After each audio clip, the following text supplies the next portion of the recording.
So in this lesson today, what we're looking to do is learn how to start tinkering with Photoshop a little bit, how to play around with things, how to move things, how to do things, right? Photoshop is one of those programs where the more you play with it, the better you are at it, but you got to know how to play with it. So there's a few things we're going to look at.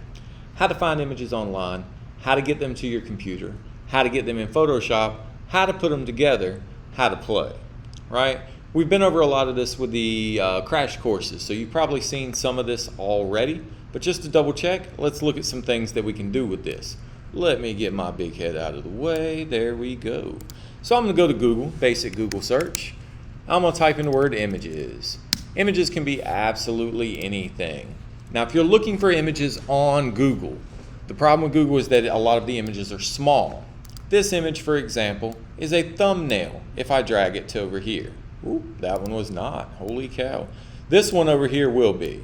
It says download. If you see download on any of your screens, download is a thumbnail. That's a little version, a small version, so this loads up faster. You'll see the full-size versions over here on the right side. If you drag that out, it won't say download. It'll say an actual image name. That tells you that this is a real image. Some of these images are going to be huge, big images. You're going to have to visit the website because they don't want you stealing that kind of stuff from them. You might have to pull it from here. You might have to control click on this, save image as. It just kind of depends on what you're doing. Now, these are small images.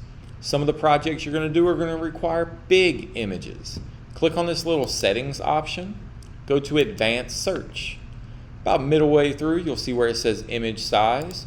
Choose any size here that you want. The bigger the better. The bigger your images, the less options you're going to have for your images. So I'm going to pick like AMP, but if you're looking for something specific, you might not fit that. Right here, I'll see this image is 4,000 by 3,000 pixels. That's a pretty big image right there. If I'm running at 300 pixels per inch, then this tall-wise is 10 inches tall. So that works pretty good for me. Some images are bigger, 4,000 by 6,000. That's almost 20 inches tall. But this takes me to a better website.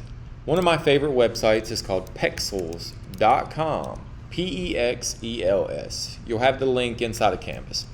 You can find photos and videos that are stock here that you can search for. So sometimes you're going to want videos of basketball players that are specific. I hear you. You might not be able to find a large picture of LeBron because LeBron's pictures are expensive. They're copyrighted. You can't use them. But you can find pretty baller pictures of ballers right here on Pexels. Does it have to be LeBron, or can it be a generic guy doing his thing? You know what I'm saying? So play around with some different options. Here, all you got to do is click this little button. It downloads that image for you. Pop, pop, there it is. I'm ready to roll. And that's a high resolution image to work with. Better site to use, I promise you. Another one is Pixabay. Pixabay does the same thing. Of course it don't, there it is. Has similar images, but you may have to sign up for this account. Let's talk about fonts. If you go to dafont.com real quick, and you search through here for a font, any font, you can click the download option to download that font. Fonts are wide varied and can make your stuff look entirely different.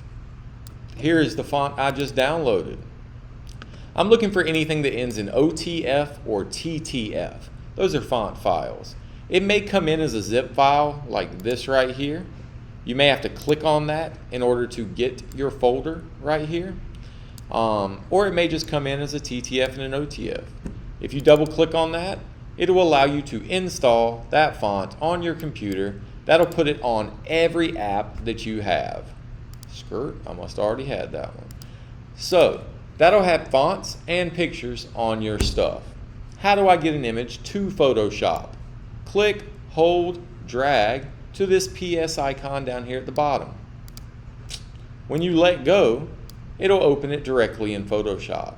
Better, I can grab multiple images, drag them all to Photoshop. And I'll have tabs up here at the top that show me where they are. Now what if I want this picture on top of this picture?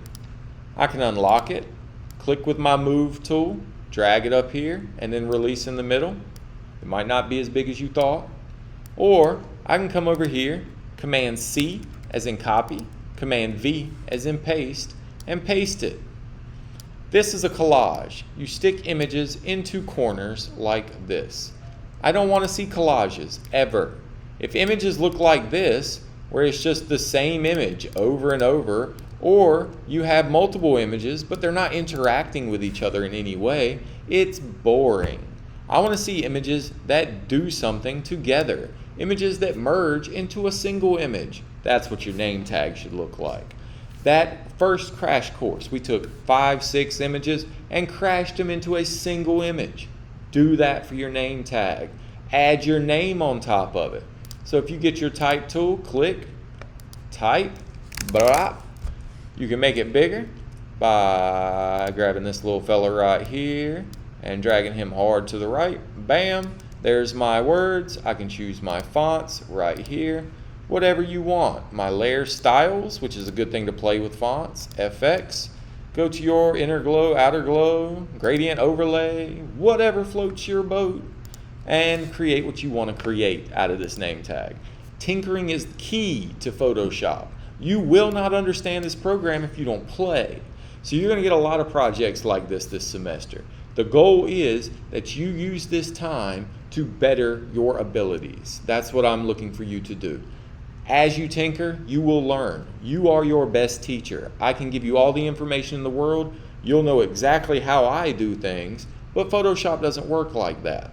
There's 1,000 ways to do anything in Photoshop. It's your job to find the way that works best and fastest for you. The faster you work in this, in the real world, the more money you make. So, that's what I want you to do. I want you to play with your name tag. And in fact, let me make that document real quick. If you go up here and hit File, New, your document should be called Your Name. So it'd be like for me, it would be D__ name tag.